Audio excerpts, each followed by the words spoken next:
Chicos, listo. Entonces, chicos, la agenda para el día de hoy es que primero vamos a hablar sobre el temita que tengo para hoy. Procedemos a realizar una actividad que está en plataforma, que es para realización en clase, y vuelvo con ustedes. O sea, les doy el espacio para que realicen la actividad, vuelvo con ustedes y resolvemos dudas de la actividad y del taller que quedó la semana pasada. Listo. Esa es la agenda que tenemos para hoy. Sí,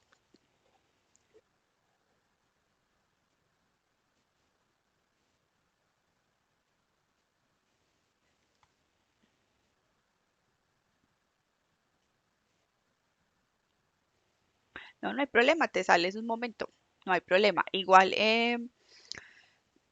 vas desarrollando la actividad, que son unos ejercicios prácticos del tema que vamos a ver hoy y de parte de lo que ustedes leyeron. Y, y si tienes alguna duda, igual la clase recuerda que queda grabada, el link queda en la plataforma para que lo consultes en cualquier momento. Listo. Bueno, chicos, ahí ya ven mi presentación. Bueno, chicos, vamos a empezar con la, digamos, primer temática fuerte del módulo, que es en relación a instrumentos financieros, que fue la sección que les quedó de lectura y que tenía en el taller, y vamos a hablar específicamente de los pasivos financieros. Entonces les voy a pedir que porfa coloquen en silencio sus micrófonos y ya vamos dando los espacios para las dudas o las inquietudes. Bueno, cuando hablamos de pasivos financieros, estamos hablando en la definición del marco conceptual. Vamos a revisar un poquito qué nos dice que el pasivo es una obligación presente, surgida a raíz de sucesos pasados y al vencimiento del cual, o sea, cuando se venza esa obligación, para cancelarla hay que desprenderse de unos recursos y que esos recursos de los cuales me voy a desprender incorporan un beneficio económico. Eso en palabras más coloquiales implica que un pasivo es una deuda. Cuando hablo de que es un pasivo financiero, estoy hablando de que bajo la norma internacional es una obligación que tiene incorporado en su naturaleza de contrato un beneficio económico. Aquí el ejemplo común es que la compañía genera un crédito, pero el crédito resulta que es para la casa del gerente, de la mamá del gerente. ¿Será que la empresa como compañía, como un ente y una organización eh, financiera va a beneficiarse en algo de que la mamá del gerente tenga una casa propia? Entonces, en ese entendido, eso no es un pasivo financiero porque no me está generando un beneficio económico y no me genera una actividad o algo beneficioso para la compañía. Entonces, siempre lo que tengo primero que entender antes de registrar cualquier pasivo es que cumpla con ese criterio. Y es que sea una obligación presente, que cuando se venza tengo que desprenderme de un recurso, pero que incorpore un beneficio. Si no, no cumple con el criterio de pasivo bajo norma internacional. Esto fue un cambio pronto un poco brusco cuando pasamos de norma local a norma internacional, porque estábamos muy dados a manejar los negocios localmente. En Colombia el 99% de los negocios, perdón, el 95% de los negocios son pymes, o sea, pequeñas y medianas empresas. Y de ese 95%, el 98% son empresas familiares. Es decir, que ahí en esa misma contabilidad o en ese mismo manejo de recursos se manejaba lo de la familia, lo de la casa, lo del personal, todo en un solo, digamos, paquete. Entonces era muy común incluso hasta contabilizar las facturas del mercado de las casas, los arrendamientos de las casas personales de los socios o de los dueños. Y eso bajo norma internacional nos cambia completamente el panorama. ¿Qué nos dice norma internacional? El criterio es que tenga un beneficio económico para el ente. Si no, no me cumple con el criterio de pasivo. Entonces, esta es, digamos que la definición técnica, pero es muy importante tener en cuenta esa parte del beneficio económico. Siempre tengo que saber cuál es el beneficio que tiene la empresa por haber adquirido ese pasivo o esa obligación o esa deuda. ¿Listo? Sí,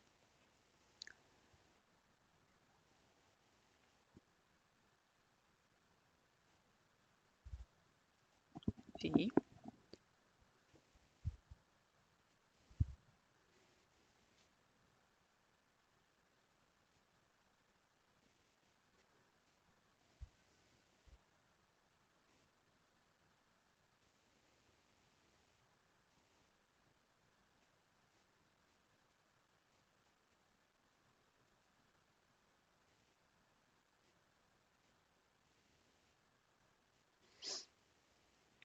Pero el carro está registrado en la contabilidad como un activo de la empresa,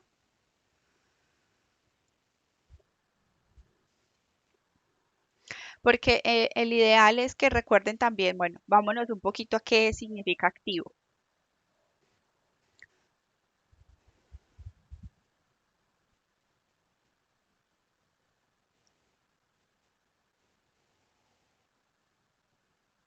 Ok.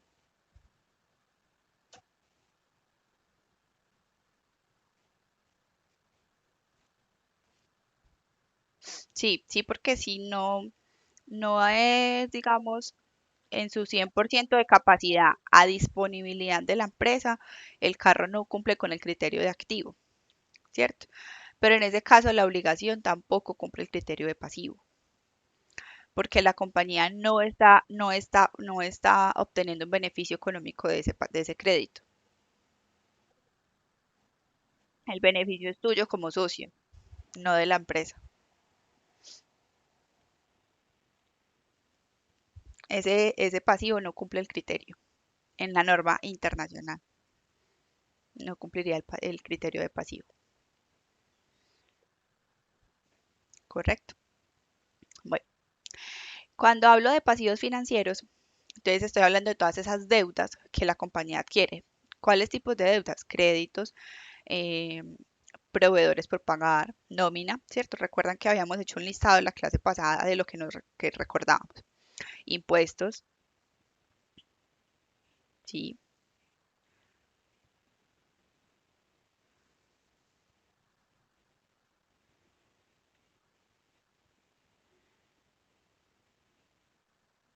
Sección 11. Sección 11.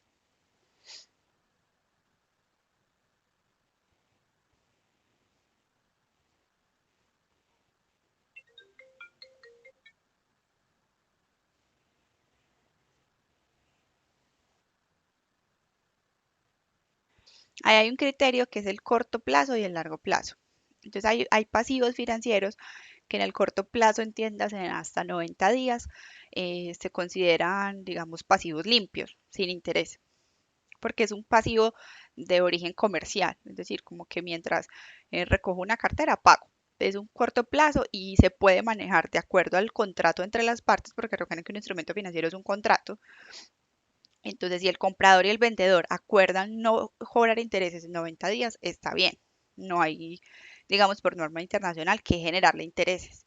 Pero si después de 90 días, que se entiende ya como mediano y largo plazo, la operación implícitamente, es decir, en el contrato, no se pactan intereses bajo norma internacional, la norma te dice, hey, eso sí tiene un interés porque ya estamos hablando de largo plazo y entra a jugar el efecto del interés efectivo del dinero a través del tiempo.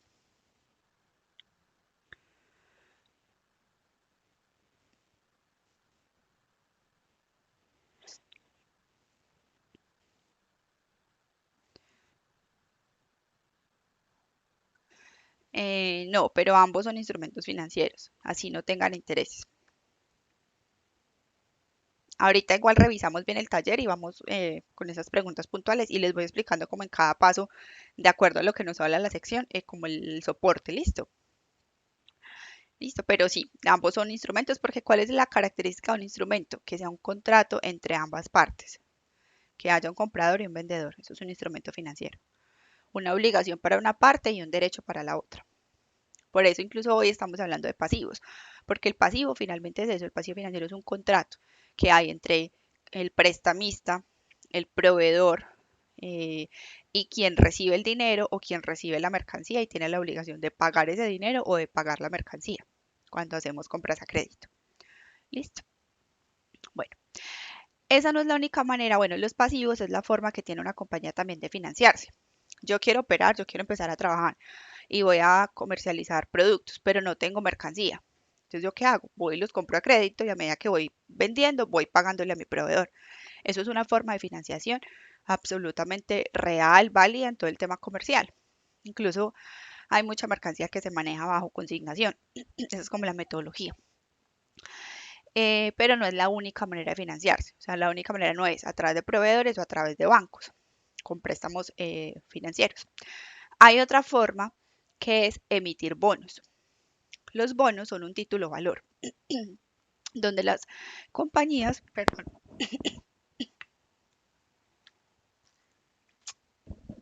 las compañías eh, emiten un título valor por cierto monto. En Colombia, para poder hacerlo, tienen que estar autorizados por la Superintendencia Financiera. Ninguna empresa puede emitir bonos sin autorización de la superintendencia y son con unos requisitos pues bastante fuertes, garantizando que eso sí se vaya a pagar al público. En ese caso, esos instrumentos de deuda, como los bonos, lo que hacen es captar dinero del público, pero no son acciones. Es decir, quien compra el bono no está siendo socio de la empresa, que es otra forma de capitalizar una empresa, pero en ese caso está emitiendo patrimonio. Cuando yo hablo de bonos, estoy hablando de que una persona, por ejemplo, un bono de 100 millones de pesos, alguien me entrega a mí como empresa 100 millones de pesos por un título valor, donde como compañía me comprometo a devolver en un tiempo y en un lugar específico esos 100 millones más una tasa de interés que generalmente está por encima de la libre de riesgo, es decir, de la tasa de los CDTs, y por debajo de la tasa de, como del índice general de la Bolsa de Valores de Colombia. Son formas de que la compañía obtiene recursos para financiarse. Eso es un bono. En el bono, quien tiene el bono, quien es el poseedor del bono, no tiene ningún derecho sobre la compañía. Simplemente es un préstamo. Es un préstamo que no se hace a través de un banco o de una entidad financiera, sino que se hace a través de personas naturales que tienen capital para comprar bonos de compañías. Los bonos más comunes que se emiten son los bonos del Estado, porque son los bonos seguros. De por sí uno siempre dice, el Estado no se va a quebrar. Sí o sí, me van a pagar. Entonces las empresas o personas que les gusta hacer ese tipo de inversiones generalmente compran bonos del gobierno. Listo. En ese caso es otra forma de financiarse. Y ahí en los bonos siempre hay una tasa de interés. Los bonos siempre son una tasa de interés y para mí que lo expido es un pasivo financiero. Para el que compra el bono, ese no es un instrumento financiero, sino que es una inversión. Eso es diferente. Entonces, de pronto, eso es una parte de lo que nos hablaba la sección, que no se entiende como instrumento financiero ese tipo de contratos, porque ese ya es más una inversión. Depende del tiempo y de las características del bono. ¿Sí? Cuando yo soy la que compra el bono,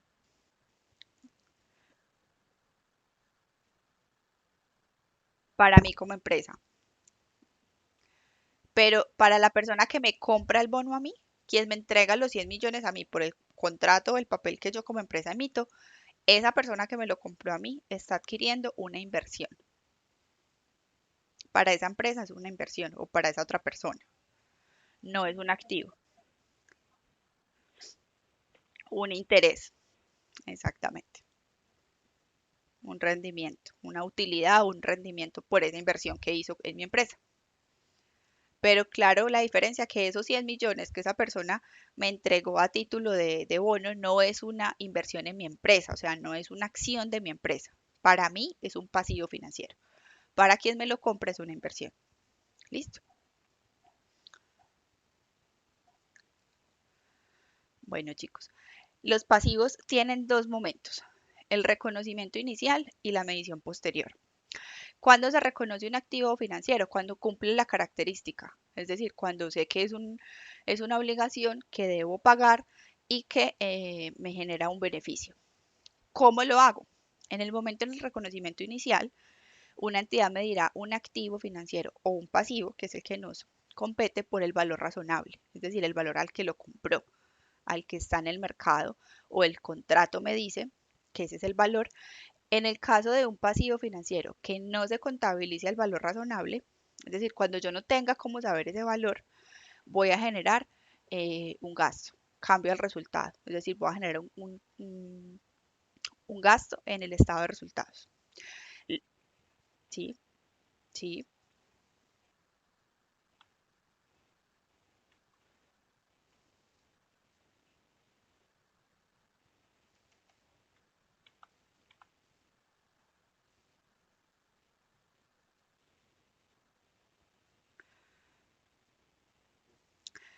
No, no te comprendí muy bien.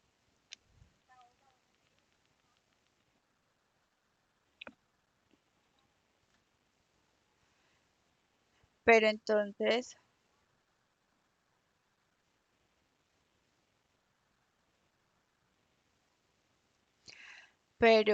a ver, espérame otra vez. No te entendí la pregunta en respecto al cambio, a la compra de cartera. ¿Me explicas nuevamente, por favor?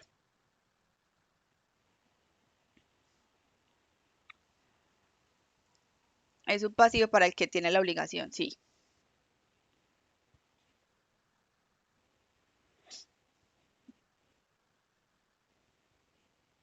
Sí,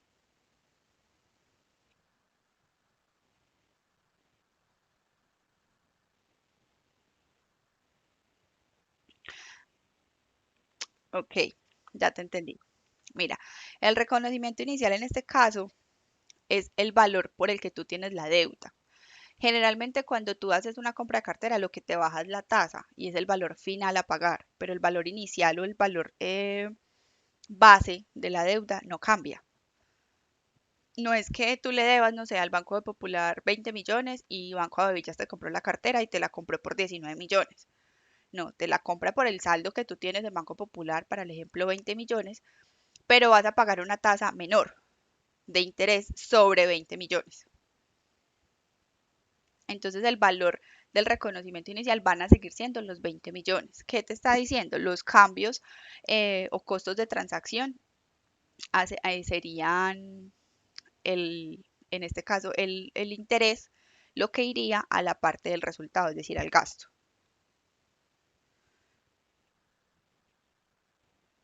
Sí, el pasivo financiero, pero mira que como tú ya lo tenías registrado porque estaba en la entidad, para el ejemplo Banco Popular, ya existía. Al momento de hacer la compra de cartera no te cambia, simplemente te cambia, digamos, el tercero contablemente, pero sigue existiendo la misma obligación financiera por 20 millones. No, porque ya existía. Pero en el momento en que se adquirió la primera obligación, sí, ahí sí. ¿Y por qué valor? Por el valor del desembolso o el contrato, en este caso el pagaré, que es lo que aplica para una obligación financiera de banco, y el valor razonable, para el ejemplo, 20 millones. Ahora, recuerden que en norma internacional tengo una medición inicial y también tengo una medición posterior. La medición posterior se debe realizar como mínimo una vez al año, es decir, cuando voy a hacer estados financieros al 31 de diciembre. Pero a discreción de las compañías se puede realizar en cualquier momento, desde que haya un cierre. O sea, si yo voy a hacer una presentación oficial de estados financieros cada mes o cada 3 meses o cada 6 meses, internamente puedo elegir un periodo. En ese momento de cierre, digamos, intermedio, pero es oficial, ahí tengo que hacer una medición posterior. Pero la norma internacional me exige como mínimo hacerlo una vez al año al cierre de cada ejercicio, es decir, el 31 de diciembre del 2019.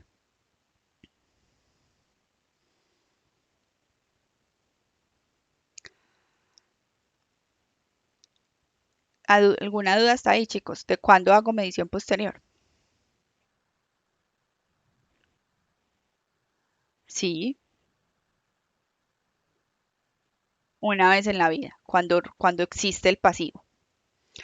La medición posterior, ¿de qué se trata? De actualizar el valor que hice en ese reconocimiento inicial, si hay lugar a hacerlo.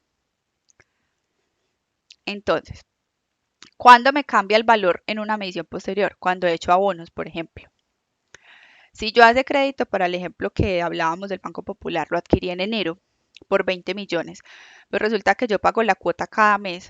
Al 31 de diciembre, en mi estado financiero debo reconocer que ese pasivo ya no vale 20 millones, que ha tenido unos abonos a capital que generalmente se contabilizan cada año, perdón, cada mes, pero que tengo que hacer el cálculo y revisar que mi saldo contable sea real a lo que, digamos, está el contrato con la entidad financiera. Para ese caso hay un plan de pagos o una cuota de amortización, donde te dice como que al final de cada cuota cuál es el saldo del capital. No sé si las han visto. O cuando les llega el extracto. Sí,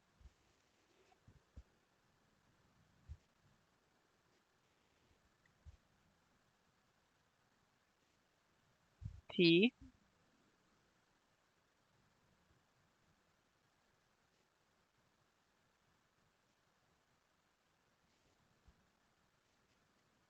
correcto, pero el abono a capital, ahí no tengo en cuenta los intereses, porque los intereses van al gasto. Listo. Entonces, ¿qué es de eso se trata la medición posterior? De que refleje siempre el pasivo al corte del estado financiero por el valor razonable, por el valor real. ¿Cómo se hace la medición? Entonces se hace cogiendo el costo amortizado en la fecha de la que se informa, es decir, en la fecha del cierre. Miren que ahí les voy cambiando como las palabras que nos habla la norma internacional, pero es la misma, ¿sí? Cuando me dice en cada fecha sobre la que se informa. Entonces es en la fecha del estado financiero. Esa es la traducción simple. Es el neto, es decir, la diferencia de los siguientes importes o valores. Entonces, al costo amortizado tengo que coger el importe al que se midió el reconocimiento inicial, o sea, el valor, en este caso del pasivo financiero. Por eso me aplica para un activo y para un pasivo, ¿no? Hoy lo estamos enfocando en la parte del pasivo. El importe al que se midió el reconocimiento inicial, menos los reembolsos. Entiéndase reembolsos como abonos, lo que les estaba explicando, lo que cada mes le abonaron al pasivo, más o menos la amortización acumulada. Es decir, utilizando el método del interés efectivo, cuando hay tasa de interés. Y cuando la tasa de interés me cambia el valor inicial del reconocimiento o el importe a la fecha del vencimiento, es decir, el valor. Entonces, escoger el valor del reconocimiento inicial, restarle los abonos que yo le haya hecho y si tengo o no, digamos, valores que me incrementen la deuda. Un ejemplo, yo tenía que pagar la cuota de ese crédito de 20 millones, pero estoy en este año en COVID. Y el banco sabe que por compañía no estoy generando ingresos, entonces me generó 3 meses de periodo de gracia. Entonces yo alcancé a abonar enero, febrero y marzo. En abril y en mayo no voy a abonar, pero esto es un ejemplo, ¿no? Los intereses de estos 2 meses se me vuelven capital. No los estoy pagando, no va a haber interés de mora, pero sí hay un interés corriente que yo tengo que reconocerle a la compañía y ese al banco, y ese interés corriente me suma al capital. Supongamos que cada mes en este ejemplo yo le abonaba al capital 1 millón de pesos. Entonces, la deuda en enero, 20 millones. Aboné enero, febrero y marzo, aboné 3 millones. Digamos que si hago lo que me dice la norma, el paso A, 20 millones. Paso B, los reembolsos, es decir, los abonos. Alcancé a abonar 3 millones, ahí voy en 17 millones. Pero me está diciendo más o menos la amortización acumulada. En este caso, son los intereses que el banco me dijo van a ser mayor valor del capital. En este caso, para el ejemplo, 200.000 pesos. ¿Cuánto tengo que dejar yo en el corte de los estados financieros a abril, que es donde estamos haciendo el corte hoy? De acuerdo a la medición posterior, el saldo es 17.200.000 pesos, porque esos 200.000 se me convirtieron en capital. ¿Sí? ¿Me siguen hasta ahí? Capital de deuda se vuelve en mayor valor del pasivo financiero. Sí, o sea que, pero no los estoy pagando. Ese es como el escenario en el que estoy hoy, que no estoy pagando la cuota de abril. Entonces, ¿qué me dijo el banco? Listo, el millón que me tenía que abonar no me lo abone. No pasa nada, yo no le cobro interés de mora, ni lo reporto, ni nada de lo que implica no pagar la cuota cada mes. Pero los intereses de este mes se vuelven mayor valor del capital. Entonces usted ya al corte del 30 de abril no me debe 17 millones, que era el saldo que traía en marzo. Me debe 17 millones 200, por lo que no me está pagando la cuota ni los intereses del mes. ¿Sí? La tasa que tengas pactada con el contrato.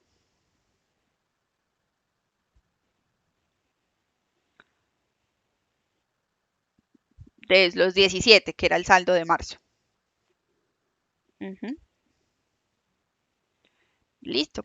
De eso se trata entonces la medición posterior. Adicional, hay que restarle, pero únicamente en el caso de los activos financieros, se los voy a contar, pero pues es un caso que únicamente me aplica para el activo financiero, eh, el deterioro, menos el deterioro por incobrabilidad. Pero eso me aplica únicamente para activos. Se los voy a mencionar nomás. El pasivo nos queda hasta la parte C que les acabo de contar. Listo. Ejemplo de pasivos financieros, muchachos. El contrato en el que nos comprometemos a dar acciones de una empresa o dinero en efectivo. Cuando yo como empresa digo que en el bono, expido un bono, y al final del bono no voy a pagar la plata, sino que voy a dar una acción, al final del vencimiento tengo que reconocer que eso es un pasivo financiero para mí como empresa. O el dinero en efectivo, lo que les hablaba ahorita. El bono, ese es el ejemplo común. El contrato en el que yo como empresa me comprometo a dar el dinero o a dar una acción. Yo puedo tener bonos convertibles en acciones o bonos convertibles en efectivo. Contratos de préstamo.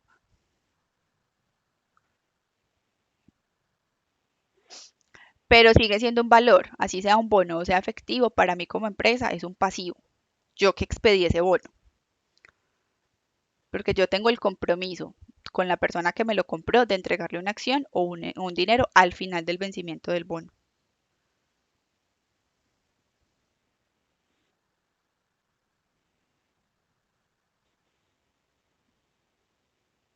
Ajá,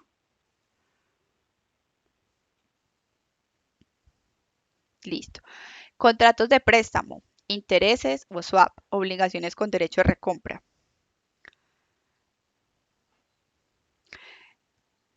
Quiere decir que si yo adquiero un préstamo o un swap es una figura financiera, más de gente que comercializa con, con temas como de petróleo, con títulos de bolsa. Bueno, eso es como un tema ya más financiero que van a ver en algún momento de la carrera, pero para que sepan que eso es un pasivo financiero, el contrato de swap. Obligaciones con derechos de recompra. Cuando yo tengo la opción o yo expido el bono y quien compra mi bono lo puede seguir revendiendo. Así la persona que me haya comprado el bono lo haya vendido, sigue siendo para mí un pasivo con el tenedor del título valor, independientemente que yo se lo haya vendido a Vanessa y Vanessa se lo haya revendido a Helen. Yo tengo igual el pasivo con Vanessa, con Helen. Yo tengo el pasivo es porque expedí un bono, no con la persona, ¿vale? Eso es importante también que lo tengamos en cuenta.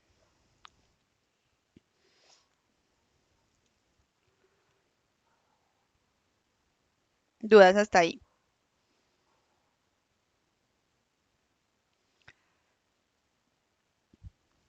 Bueno, otro ejemplo de pasivo financiero, acciones sin derecho a voto y acciones que se pueden rescatar. Cuando una empresa emite una acción sin derecho a voto, para la empresa que emite esa acción también se convierte en un pasivo financiero. Débitos por operaciones comerciales, es decir, los créditos que tengo con proveedores o acreedores por mercancía, por algún insumo, esos son un pasivo financiero. Deudas con entidades de crédito, los comunes. Cuando hablo de entidades de crédito, no únicamente estoy hablando con bancos. Eh, Hay compañías de financiamiento que no necesariamente son bancos. Por ejemplo, los leasing. Los leasing tú los adquieres a través de un banco, pero no lo emite el banco. El leasing lo emite, no sé, Bancolombia Leasing Comercial, por ejemplo. No es Bancolombia Banco, sino otra entidad. Cuando compras el carro, por ejemplo, con Renault, el carro es de la compañía, el crédito no lo sacas con un banco, sino con la compañía de crédito de Renault, que tampoco es Renault como empresa, que se llama, ay, no recuerdo el nombre. No sé si alguno ha sacado un crédito con Renault, ay, se me fue. Bueno, se me fue el nombre. Pero no es un banco necesariamente, sino que es una entidad de crédito. ¿Listo? Obligaciones negociables emitidas, los bonos. Es otra manera de decirlos, aquí vuelvo y se los menciono. Derivados es una forma de negociación financiera, esto es únicamente para gente que negocia con petróleo, con dólares, es un tema financiero, de formas de cobertura. pero también es un pasivo para quien lo hace, quien hace los derivados. Deudas con características especiales. Aquí entran los pasivos de beneficios ampliados. Es una característica especial porque es una obligación de ley, que cuando hay un contrato, recuerden que un instrumento financiero es un contrato, y con las personas existen contratos laborales, verbales o escritos. Y la norma colombiana nos exige que por un contrato laboral, verbal o escrito, hay ciertas obligaciones adicionales, como las prestaciones sociales, como la seguridad social, y eso lo convierte en una deuda de carácter especial, porque no cumple todos esos otros ejemplos, pero existe, y es más por normatividad legal, ¿correcto? Miren que no es un tema de impuestos, es un tema de normatividad legal. Otros pasivos, otras deudas con terceros. Aquel socio de la empresa me prestó una plata para la empresa. Eso es un pasivo financiero, es una obligación, que no es con una entidad de crédito y tampoco de característica especial, pero es una deuda que cumple el contrato, que cumple el requisito de ser un contrato, que tiene un plazo y que me genera un beneficio económico futuro. Eso es otro pasivo financiero. ¿Listo? Está clasificado como otros porque no me cabe en los ejemplos anteriores. Como préstamos, créditos financieros recibidos de personas, en este caso los socios, o cualquier persona en particular, o de otra empresa, que no sean entidades de crédito. ¿Listo? Una acción preferente que estipula un rescate obligatorio por parte del emisor por un valor fijo o determinable en una fecha futura y que le da al tenedor el derecho de requerir al emisor el rescate del instrumento en o después de una fecha particular por un valor fijo. Este ejemplo es cuando yo tengo un bono, yo expido un bono de manera, digamos, un bono especial.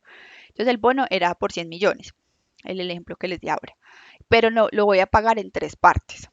Lo voy a pagar. En un año pago 20 millones.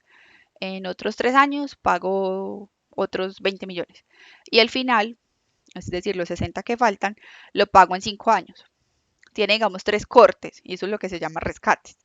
Cuando cada cierto tiempo voy pagando un valor fijo, incluso lo puedo generar con una tasa. Yo puedo decir, voy a generar los primeros 20 millones más el IPC. Ahí voy dando como unos beneficios extra para que las personas se interesen en comprarme mi bono. Listo, porque como empresa pues yo no tengo ninguna garantía para que las personas me compren a mí mi bono. Si yo fuera el Estado, o sea, si el Estado emite bonos, las personas lo compran con mayor tranquilidad. Pero cuando son las empresas que tienen riesgo de quiebra, que tienen riesgo de insolvencia, pues es más complicado. Entonces, ¿qué prefieren las compañías o las personas que invierten en bonos? Comprárselo al Estado, ¿cierto? Que es como más seguro. Pero yo para poderlos vender y necesito financiarme, genero como esos beneficios adicionales. En este caso decir, mire, lo voy a pagar en tres partes, voy a generar una rentabilidad adicional de la que genera el mercado. Bueno, son otros beneficios. Dudas hasta aquí, chicos.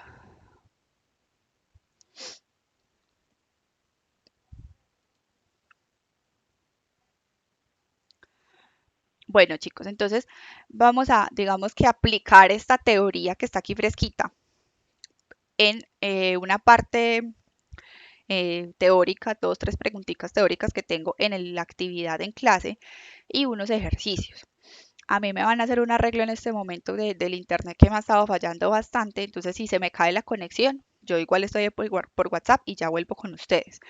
Eh, Vayan porfa desarrollando la actividad, está en plataforma, les voy a mostrar cómo aparece en plataforma para que no nos confundamos.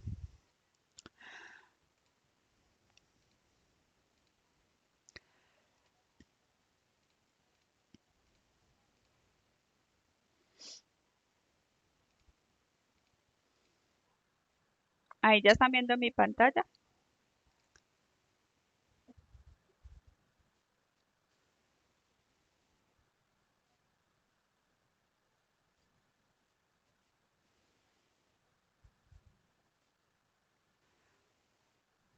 No, claro, yo voy a estar aquí. Yo hablé fue contabilidad financiera 2. Espérenme que no he llegado el de ustedes. Es este. En plataforma está el taller, actividad en clase. Hay que acompañarlo o en la lectura independiente también en este archivo de lectura independiente van a encontrar también ayuda, pues digamos soporte teórico de lo que les he contado. Igual mucho de esto ustedes lo leyeron en la sección de instrumentos financieros. ¿Qué quiero yo? Que traten de aterrizar el concepto y tratemos de hacerlo, ¿sí? Porque es mucho más fácil que yo simplemente venga y se los resuelva. Pero cuando tratamos de hacer el esfuerzo de relacionar el concepto y el criterio, de pronto me genero de verdad más dudas conscientes que cuando me lo explican antes de. Entonces, cambiar un poquito la metodología. No quiere decir que no lo vaya a resolver, lo va a resolver ahora. De hecho, ahorita mismo, o sea, en esta clase nos queda resuelto toda la actividad, pero les voy a dar el espacio para que cada uno conscientemente trate de resolverlo. Listo. Y así vamos poniendo en práctica todas esas lecturas que a veces en el aire se nos van quedando. Listo.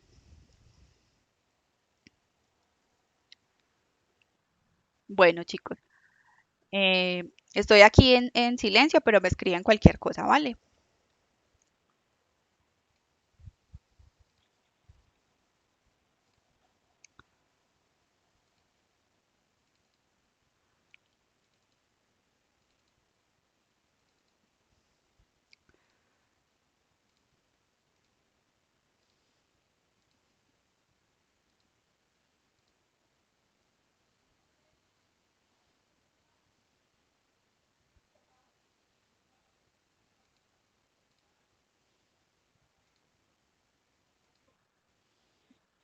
Ahí ya están viendo el archivo de Word, ¿cierto?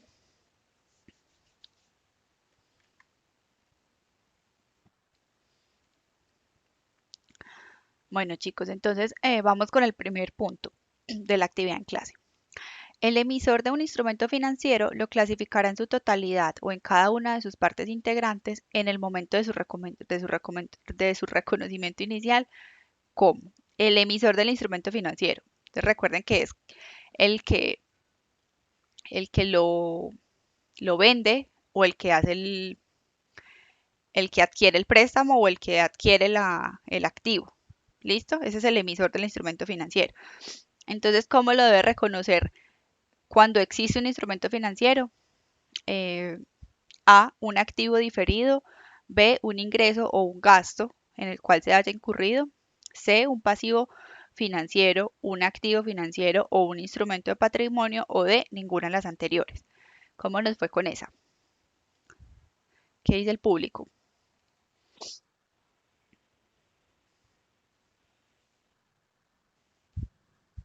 Hola, Helen. La C, correcto. Un pasivo financiero, un instrumento financiero o un instrumento de patrimonio.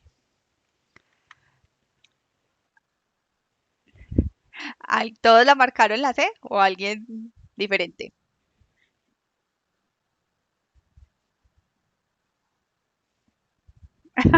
Listo, vamos con la segunda.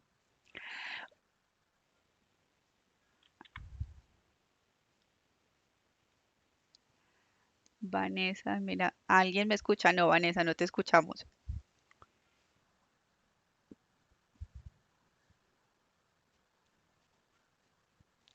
Igual, Vanessa, sal de la reunión y vuelves y entras al mismo link. De pronto ahí ya te funciona el audio porque ahora sí te escuchábamos.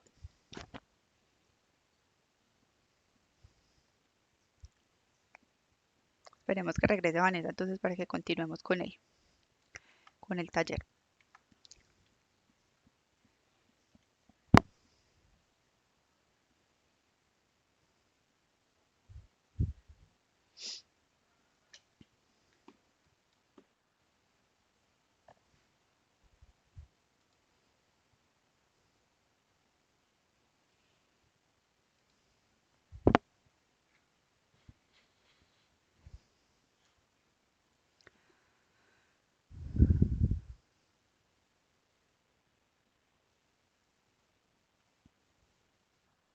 Ya te escuchamos. Listo. Entonces ahora en la primera es la C, un pasivo financiero, un activo financiero o un instrumento de patrimonio.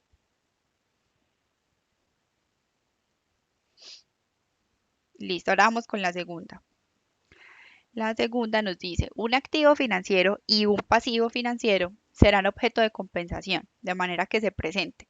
en el balance de su importe neto cuando y solo cuando la entidad A no tenga en el momento actual el derecho exigible legal de compensar los importes reconocidos.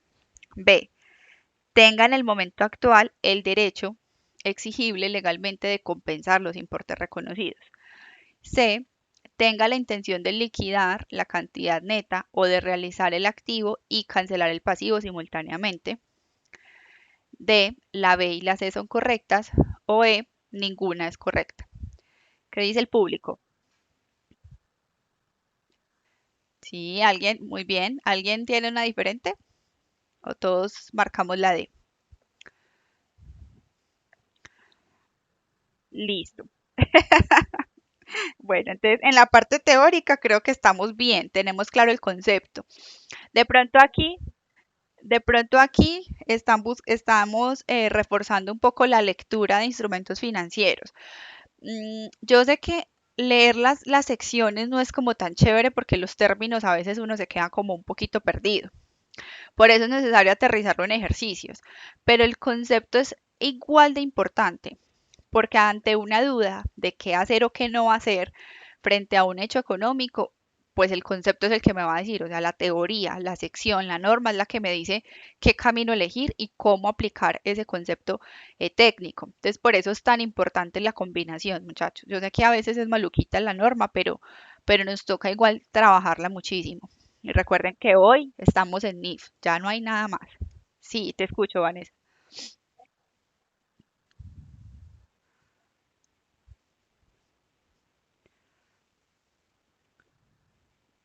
Ok. Pero leyendo igual ya vas como, es que yo creo que de pronto con la práctica de la lectura vamos encontrando o entendiendo mucho más fácil cada día la norma. El tema está en empezar a hacerlo, en ir teniendo esa cultura de leer la norma, las secciones, principalmente, que es lo que vamos a poner en práctica.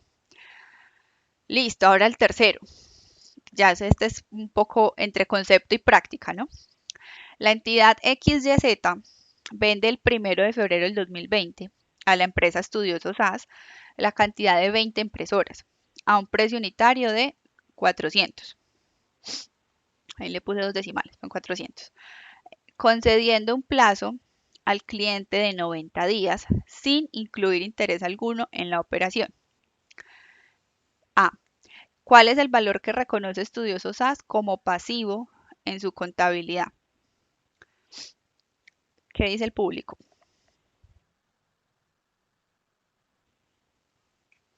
Que son los 20 por 400, ¿cierto? El valor de las impresoras. Listo, correcto. Ese es el valor de la transacción. En este caso, ese es el costo histórico de la transacción. ¿Cómo se contabiliza esa transacción? Sí, el 1 de febrero.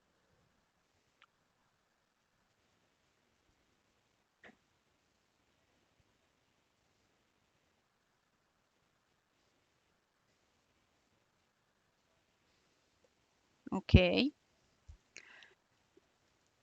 Eh, bueno, tienes el pasivo, está correcto, pero no afectamos la 14, porque en una venta, la venta se divide en dos partes. Pero entonces, espérame, ya les explico cómo es. ¿Alguien la hizo de otra manera o todos estamos iguales con Vanessa?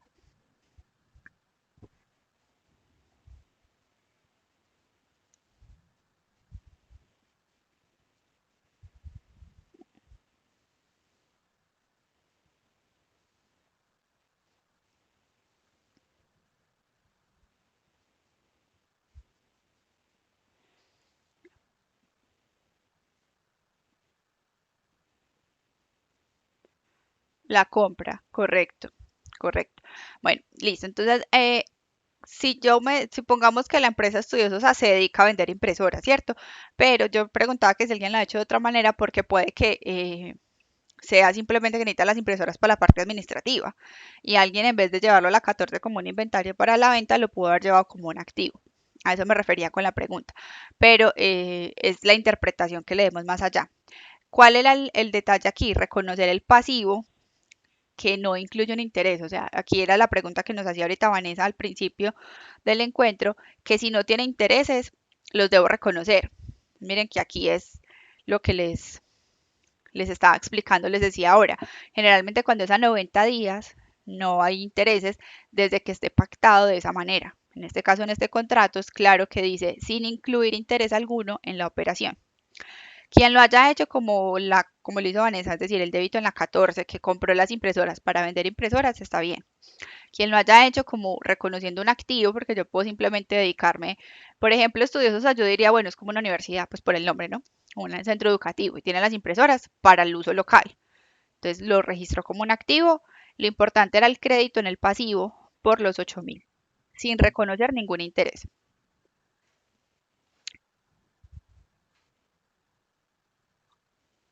¿Sí?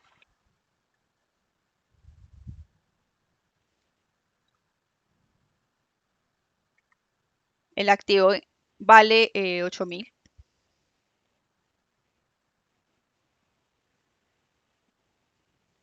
Ah, ok, cuando me dices uno es el número de cuenta. A veces me decías uno de cantidad de impresoras. Eh, bueno, recuerden que bajo norma internacional no existe PUC.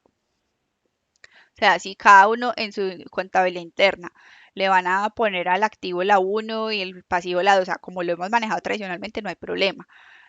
Digamos que para efecto académico, más allá del código de la cuenta, lo que necesito es el concepto de la cuenta, que sea un activo de propiedad, planta de equipo o un activo de inventarios. ¿Cierto? Más allá del código. Pues que si es uno, 2, 3, 4, no, lo importante es el concepto, el número del código. De hecho, les recomiendo que no se lo aprendan por números de códigos porque cada empresa hoy maneja un catálogo de cuentas absolutamente diferente al otro. Muchas continuaron usando el mismo PUC 2650, pero crearon cuentas nuevas o le cambiaron los nombres y eso no me afecta en absolutamente nada a la contabilidad. Porque yo en contabilidad hablo de activos, pasivos, patrimonio, ingresos, costos y gastos. No hablo de códigos, listo.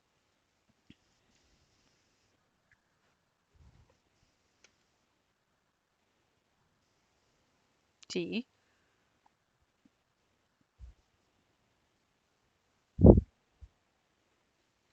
correcto. Ya si tú le quieres, para efectos de tu información financiera, colocarle, digamos, el separado de gasto, administración, papelería, gasto, venta, papelería. Es un tema interno, pero la norma no te obliga a llegar a llevar un código o un nombre. De hecho, por eso existen las políticas contables que son diferentes en todas las empresas, donde se especifica eso.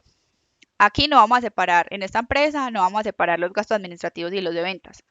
Todos son gastos. Listo. Todos lo llaman como gasto.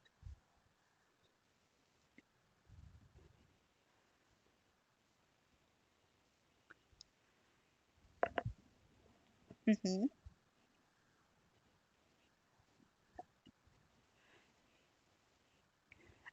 Es la clase de activo. La clase de activo. En este caso, activo, como lo hiciste tú, activo inventarios por 8.000 en el débito y en el pasivo, pasivo financiero, proveedores, crédito.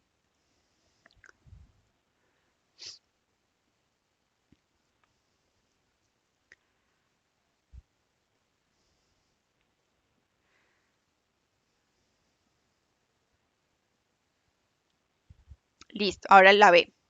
Se presentarán estados financieros con corte al 31 de marzo del 2020. Para esta época se debe realizar valoración posterior del pasivo financiero. ¿Cuál es el valor? Sí, ¿alguien más? Sí,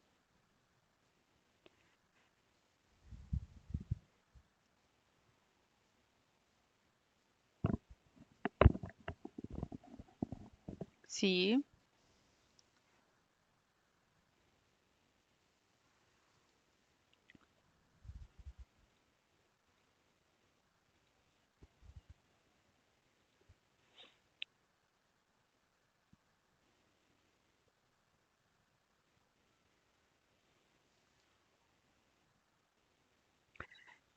No, mira que igual la operación me está diciendo sin incluir interés alguno en la operación. O sea, para esta transacción no hay intereses. Pero ahí tenemos que tener en cuenta que es el plazo, 90 días. Si fuera un plazo mayor, que creo que aquí hay un ejercicio que es de un plazo mayor, sí tiene intereses. Listo. Sí, que es el ejercicio que sigue. El ejercicio que sigue ya tiene un plazo mayor a los 90 días. Entonces, en este caso, es correcta la respuesta que nos dio, creo que fue Helen, ¿cierto? Ojo, listo, de 8.000. 8.000, ya voy con las voces, ahí voy poco a poco. Eh, es correcto, el valor en la medición posterior es 8.000, porque no hay pagos, ¿no? Si hubiera un pago y le hubieran abonado algo, pues le resto lo que me hayan abonado. Pero digamos, en los términos que está el ejercicio, ha pasado un mes y medio, bueno, dos, y no hay abonos. Ah, bueno, sí, porque si contamos los 28 de febrero, sí. Entonces, en ese caso, lo que tenemos es el mismo valor del pasivo, 8.000. Listo. Bueno, ahora vamos con el cuarto. La empresa X vendió a la empresa Y el 1 de enero del 2018 una mercancía cuyo valor razonable es de 100 millones de pesos.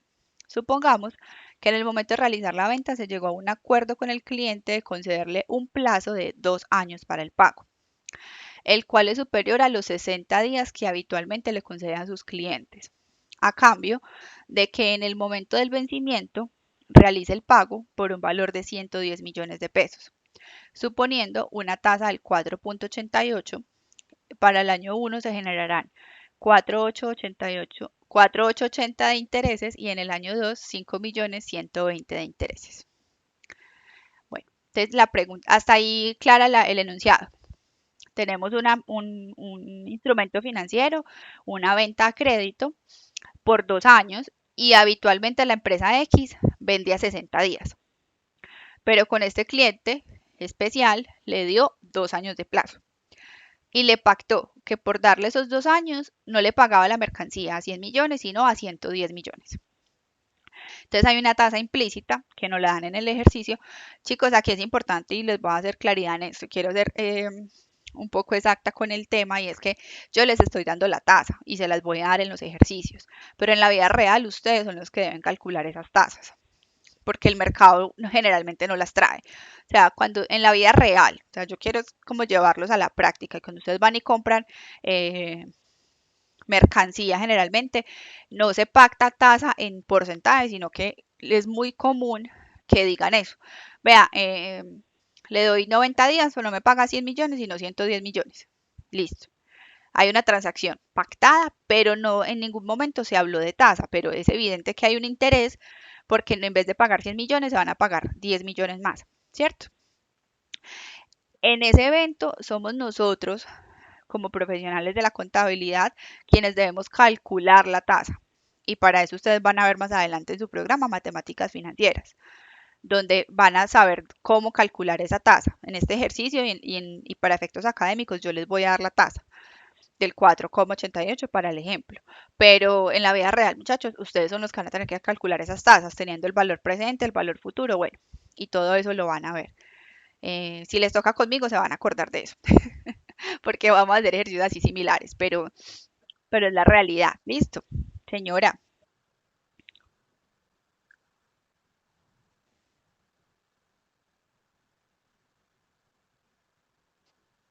Sí, claro, pero es que no funciona como así tan simple. O sea, no es como que yo a los 100 millones le calcule el 5% y ya, porque esa sería una tasa simple y en la realidad las tasas de intereses son compuestas. Quiere decir que cada mes la tasa se va capitalizando.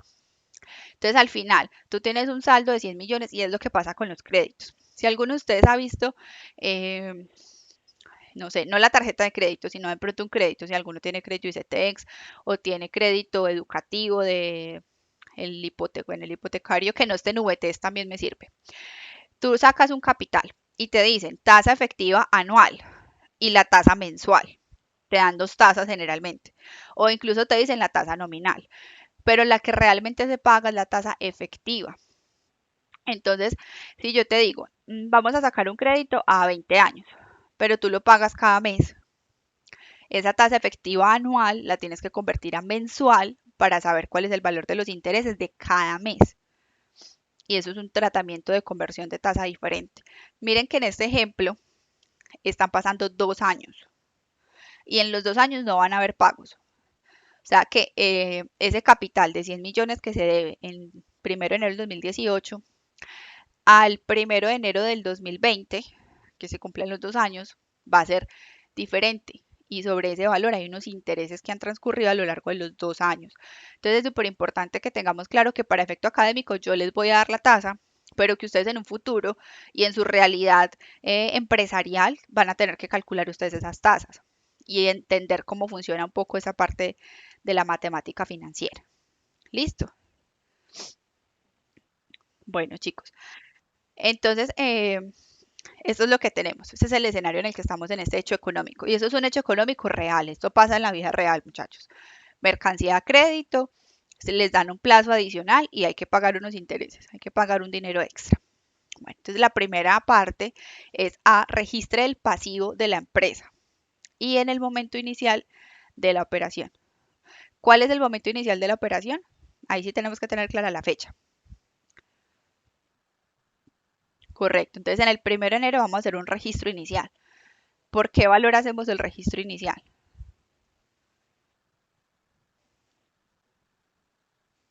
Ok. ¿Quién da más? ¿Todos 10 millones?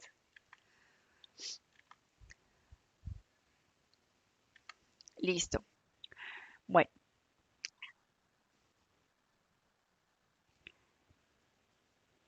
correcto. Recuerden la definición y cómo tengo que hacer el pasivo en el momento inicial al valor razonable. Entonces, mira que aquí tengo dos valores en este mismo ejercicio. Tengo la mercancía cuyo valor razonable era de 100.000. O sea, esa mercancía, si se vende en condiciones normales, le van a dar 100 millones a la empresa X. Pero como no la vendieron a sus condiciones normales, la vendió a crédito a 2 años y en el pacto, o sea, en el momento de la transacción, pactó de una vez. Mire, supongamos que en el momento de realizar la venta se llegó a un acuerdo con el cliente de concederle un plazo de 2 años a cambio de pagar 110 millones. Miren que ahí, en ese escenario, desde el momento de la venta en el 1 de enero del 2018, el contrato, es decir, el instrumento financiero, estaba negociado a 110 millones de pesos. Así la venta ya ha sido 100, o sea, el valor de la mercancía eran 100 millones, pero el valor del instrumento financiero, es decir, el pasivo, era 110 millones de pesos. La obligación que se adquirió no fue 100, fueron 110 millones de pesos, ¿correcto? Claro, porque desde el principio le está diciendo, listo, yo le doy los 2 años, pero usted a mí no me va a pagar 100, me paga 110. Entonces el pasivo en el momento inicial se reconoce por 110 millones de pesos, porque desde hoy 1 de enero sé que tengo que pagar 110 millones de pesos.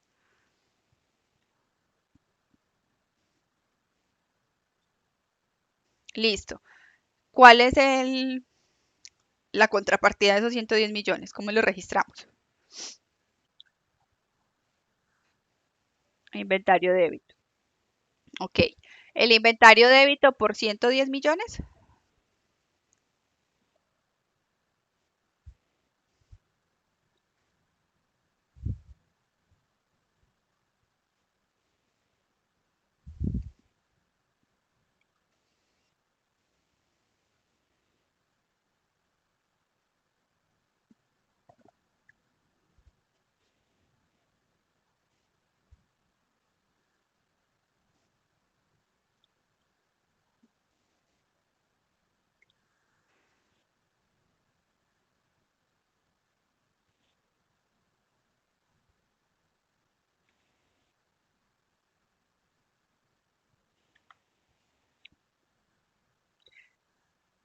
Bueno, mire, aquí cómo es la transacción.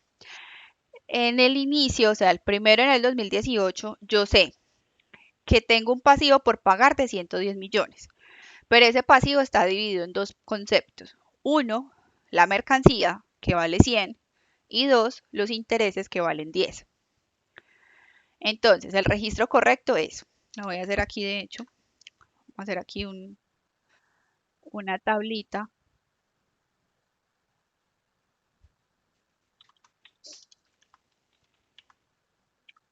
Entonces, el concepto de pasivo financiero, cuenta por pagar proveedor,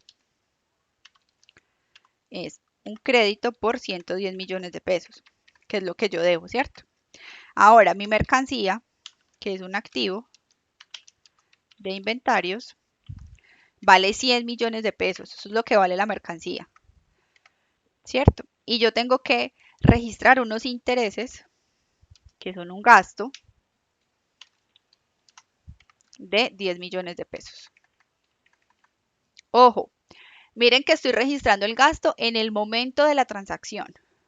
Así no los haya pagado. Yo tengo que pagar en dos momentos, ¿no? Voy a pagar un interés para el año uno de 4 millones 880 y para el año 2 de 5 millones 100. Pero al final voy a pagar 110 millones. Entonces, ese es el registro inicial, el momento inicial. Ahora, ¿cómo se registran los intereses pagados? Que es el momento B. Entonces voy a pagar intereses en dos momentos, en el año 1, 4.880 y en el año 2. El saldo de la deuda y los 5 millones 100. Sí, sí, ya estoy en la B.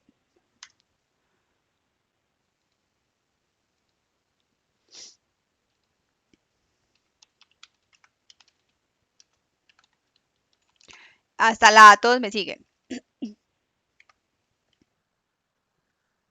Ah, vale, claro que sí. Sí, sí, es que se me olvida que, que ustedes están allá del otro lado tomando nota, perdón.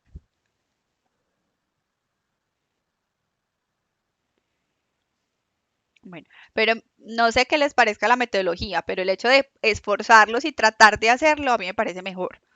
Porque cuando uno les explica todo, sí, sí, sí, muy bien. Y cuando se van para la casa a hacer los talleres, ahí es donde surgen las dudas.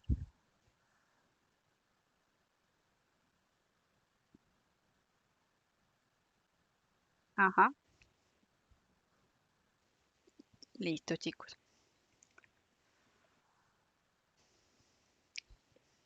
Listo, ¿todos ya está ahí o alguien otros minutitos?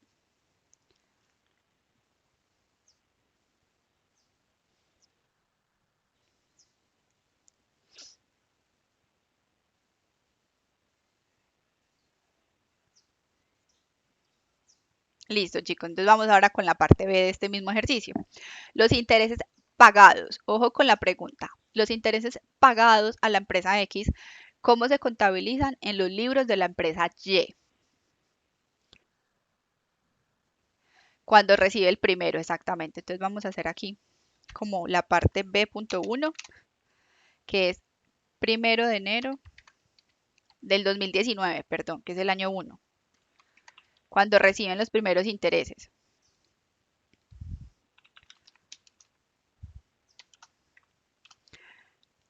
para la empresa Y. Estoy desde el punto de vista de la empresa Y, que está recibiendo los intereses. Entonces, va a recibir en su caja o en sus bancos, entonces, activo disponible, activo efectivo y equivalentes. ¿Cuánto está recibiendo empresa Y el primero de enero del 2019? Correcto. Sí, no, solo el interés. Porque miren que al final, en el vencimiento, es que le termina de pagar. Simplemente pactó el interés en los cada año, pero al final del vencimiento dice que en el momento del vencimiento realiza el pago por 110 millones. Listo. O sea, no hay abono a capital, solamente en el año uno paga intereses y en el año 2 todo el capital y el resto de los intereses. Entonces recibió 4.880.000. ¿Cuál es la contrapartida para la empresa Y de esos 4.880.000?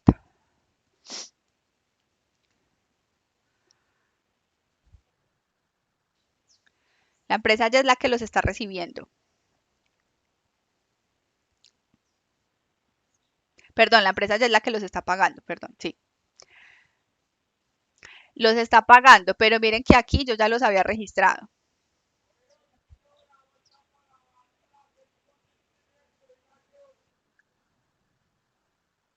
Correcto, sí. Miren que aquí yo ya había registrado el gasto completo y lo registre como una cuenta por pagar. Entonces, aquí lo que está pasando el 1 de enero del 2019 es que estoy disminuyendo. Miren que no hay doble gasto, porque el gasto ya quedó registrado en el momento inicial. Aquí lo que estoy haciendo es disminuir exactamente esa cuenta por pagar a proveedores por 4.880. Perdón, esto me quedó al revés. ¿Ustedes por qué me dejan hacer esto? Dije, lo saca de los efectivos y lo puse débito. Sale. Yo soy la que estoy pagando. Y les dije sale y lo escribo en el débito. María. Sale de mi caja, ¿no? Y yo lo puse débito y no me dijeron nada, qué horror.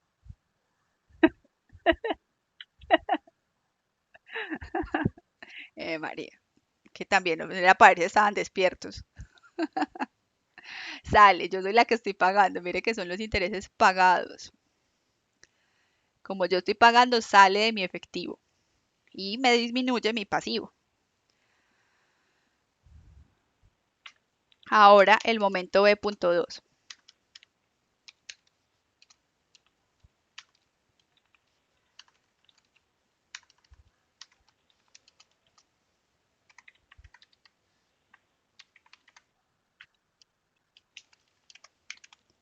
Bueno, me cuentan si van todos hasta ahí.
¿Listo, chicos?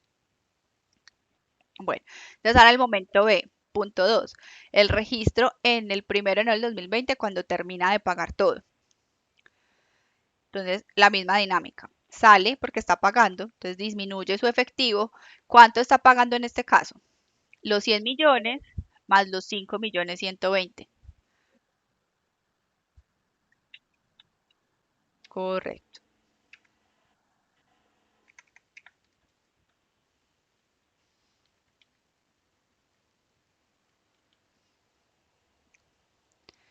Y la contrapartida es disminuir el mismo pasivo. Miren que en ninguno de los dos momentos vuelve a reconocer gasto por interés. El reconocimiento del gasto sucedió al momento inicial de la operación porque desde el día 1 supo cuánto iba a pagar de intereses. Eso es lo que te dice la norma financiera. No espere a que tenga que pagar el interés para registrar el gasto. O sea, no lo registra en el 2019. Mire que estamos hablando de 3 años. Este sucedió el 1 de enero del 2018, el otro el 2019 y el otro en 2020. Vamos a poner aquí un poquito más chiquita la pantalla para que veamos los tres. Miren que la norma internacional nos dice eso. Usted tiene que registrar o afectar su resultado, es decir, gasto o ingreso, en el momento en que sucede, no cuando lo paga. Y eso es un principio de la información contable que se llama esencia sobre forma, que de pronto lo leyeron ahí en el concepto, en la sección 2 de principios y conceptos. ¿Cuál es la esencia? Usted ya tiene la obligación y la transacción. Así no tenga o si no se le haya vencido la fecha de pago, usted ya sabe que lo debe hacer. Usted desde el día 1 de enero del 2018, adquirió la obligación y aceptó un contrato que incluía 10 millones de intereses. Así no los esté pagando hoy 1 de enero. Los va a pagar en 2019 y en 2020. Entonces, ¿qué indica esencia sobre forma? La esencia de la operación, más allá de la formalidad del pago o de la firma del contrato. Ese es el principio de la información financiera. Y eso me aplica para todo, muchachos. Activos, pasivos, patrimonio, ingresos, costos, gastos. Debo reconocerlo en el momento en que ocurren. no cuando los pago o cuando se vencen. Me aplica igual para el pasivo. Hoy compré una mercancía que vale 100 millones de pesos, pero yo no puedo registrar mi pasivo por 100 millones de pesos porque sé que voy a pagar 110 millones de pesos. ¿Qué va a pasar cuando pague? Pues simplemente disminuye la cuenta por pagar, pero el resultado, es decir, el gasto, lo afectó en el momento que debía, en el momento inicial. Ahora, supongamos, chicos, bajo este mismo, bueno, ¿dudas hasta ahí o claro para todos? Listo, ahora supongamos otro escenario con este mismo ejemplo. Y es que yo le dije, listo, yo le vendo a 2 años, pero yo no sé a qué tasa. Yo le cobro cada año la tasa que haya en el mercado. Mire que aquí me cambia el escenario. Es diferente, porque no le estoy diciendo que en 2 años me pague 110 millones. Le estoy diciendo en 2 años me paga la tasa efectiva comercial, o sea, la que maneja las tarjetas de crédito.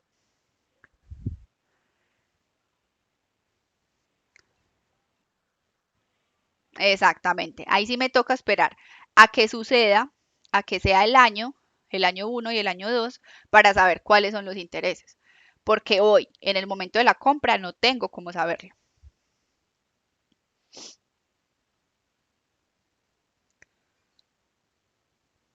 Claro, para todos ahí la diferencia.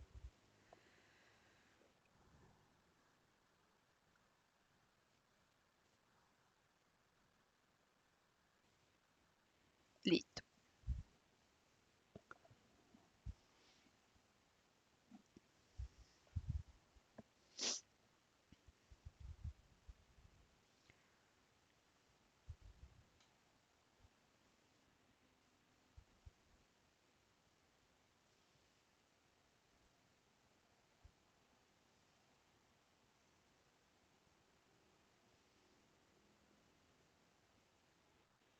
Bueno, chicos, son las 16. Yo no sé si ustedes ya hicieron pausa activa, pero pues obviamente como me tocó salirme un tiempo, vamos a tomarla hoy muy cortita. Pues yo sé que igual de pronto ahí aprovecharon para ir al baño, pues yo no. Entonces va 10 minuticos, listo. Vamos a tomarnos de pausa 10 minuticos, muy puntualitos. A las 10:16 volvemos para que continuemos con los ejercicios.